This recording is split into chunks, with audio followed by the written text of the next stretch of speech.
তোমালোকে নিজৰ নিজৰ চিনাকিখিনি দি দিয়া ছাৰক। হয়, মই তৰামাই নগৈয়ানী। মোৰ ছোৱালী 3জনী আছে। Husband BSF। আমাৰ প্ৰেম বিবাহে হৈছিল। ইলেকশ্যনৰ ডিউটি কৰি থাকোঁতে প্ৰেম হৈছিল। মানে কথাটো এনেকুৱা দেই, মই আৰু তেওঁ যিখন থানা। হ'ব নেকি? আজিলৈকে হ'ব নেকি? ছাৰ থাকিব নহয়। পিছে পৰে তোৰ প্ৰেমৰ কাহিনীখিনি শুনাব পাৰিবি। আইচেল্ফ লুটুকন বৰুৱা। আই চেল্ফ নহয়, মাই চেল্ফ। এনিৱেজ অসমীয়াতে কোৱা, মই বুজি পাম। অ'কে চিয়'ৰ। নমস্কাৰ, মই লুটুকন বৰুৱা, LC, হনুমানৰ ভক্ত, ব্ৰহ্মচাৰী। হনুমানৰ ভাৱত মই ছুপাৰষ্টাৰ ভাৱৰীয়া।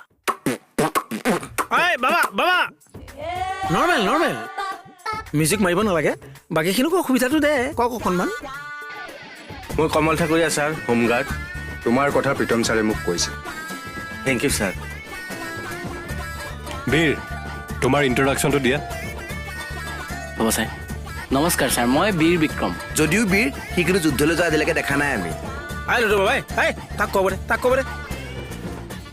ছাৰ, মই বীৰ বিক্ৰম কলিতা। মোৰ এগৰাকী ৱাইফ আছে সৰস্বতী। নহয় ছাৰ, মোৰ ৱাইফৰ নামহে সৰস্বতী কলিতা। সৰস্বতী কলিতা। আৰু এওঁ ৱাইফৰ যথেষ্ট অবিডিয়েণ্ট। তোমাৰ নামটো কি আছিল? ছাৰ, ছেত্ৰী। ছেত্ৰী?